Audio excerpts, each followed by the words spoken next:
Pengusaha. Jusuf Hamka dikenal sebagai salah satu konglomerat. Ia memutuskan menjadi seorang mualaf di saat usianya mau menginjak 24 tahun. Jusuf Hamka mengikrarkan 2 kalimat syahadat saat dipimpin langsung oleh tokoh kenamaan, Buya Hamka.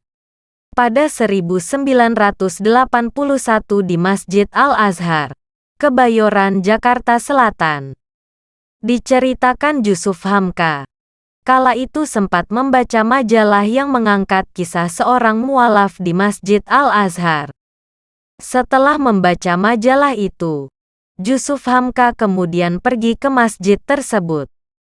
Kala itu ia bertemu dengan sekretaris Masjid Al-Azhar, yakni Ustaz Zaelani.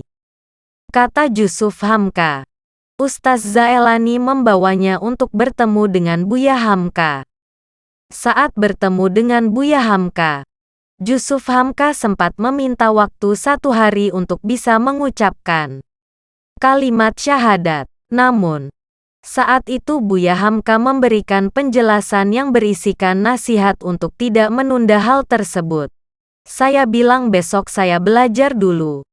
Buya Hamka bilang, kalau kamu pulang belum muslim tapi kamu niat masuk Islam.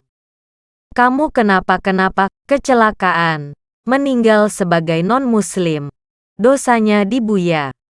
Oke deh, saya masuk Islam. Saya baca 2 kalimat syahadat. 3 bulan setelah menjadi seorang mualaf, Jusuf Hamka kemudian diminta untuk datang menghadiri syukuran yang dibuat Buya Hamka di kediamannya. Kala itu, suasana di rumah Buya Hamka telah diisi oleh 300-400 orang. Siapa sangka di momen itu, Jusuf Hamka diangkat oleh Buya Hamka sebagai anak angkatnya. Saya dikasih cincin blue safir. Engkau. Aku angkat engkau jadi anak ideologisku dan kuberikan nama Hamka. Kau kuberi tugas adalah membawa saudara teman Tionghoa bawa ke agama leluhurmu Islam.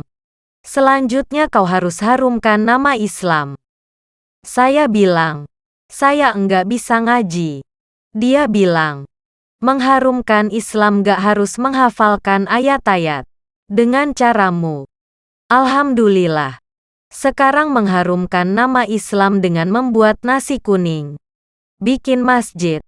Itu lillahi ta'ala. Alhamdulillah dari keluarga kami. Dari situ, kata dia menjelaskan. Lebih lanjut, Jusuf Hamka menceritakan awal mula alasan untuk menjadi mualaf. Ia bergaul dan berteman dengan teman-temannya yang juga seorang muslim. Tidak hanya itu saja. Jusuf Hamka memutuskan untuk menjadi mualaf karena adanya toleransi umat muslim kepadanya yang kala itu masih belum beragama Islam. Kala itu ia masih tinggal di Pasar Baru. Ia memiliki rumah yang berhadapan langsung dengan masjid. Depan rumah saya masjid. Toanya nyaris ke tempat kami. Waktu itu ibu saya sakit nyaris stroke. Saya kemudian berbicara ke pengurus masjid bilang, Pak Kiai, ibu saya sakit.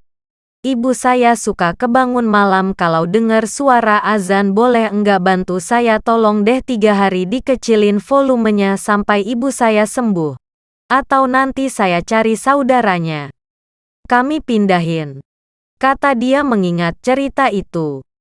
Mendengar permintaan Jusuf Hamka yang kala itu masih bernama Alun, pengurus masjid mengabulkan permintaannya. Bukan 3 hari melainkan 7 hari hingga sang ibu sembuh. Dia bilang, Alun kamu enggak usah khawatir, kita enggak pakai speaker luar. Pakai speaker dalam aja. Kamu minta 3 hari saya kasih seminggu. Akhirnya seminggu sampai. Ibu saya enggak stroke. Dari situ saya lihat toleransinya luar biasa. Ini salah satu yang buat saya masuk Islam. Kata dia menjelaskan. Jusuf Hamka juga tidak memaksa istri dan anak-anaknya untuk mengikuti jejaknya menjadi mualaf. Dia membebaskan istri dan anak-anaknya memilih jalan kepercayaannya masing-masing. Hingga akhirnya istri dan anak-anaknya memilih untuk jadi Muslim. Anak 3 tadinya semua non-Muslim. Ikut istri. Sekarang perlahan tapi pasti. Mereka menjadi seorang Muslim. Tidak pernah paksa. Saya bebaskan. Waktu istri saya belum Muslim. Waktu bulan puasa dia yang masakin, saya bangunkan saya untuk sahur. Waktu mau Natal, dia bilang, saya mau buat acara Natal boleh ya? Tapi pakai rumah yang satu lagi. Ya saya bilang, kamu sama temen kamu? Alhamdulillah sekarang dia sudah Muslim. Kata Jusuf Hamka.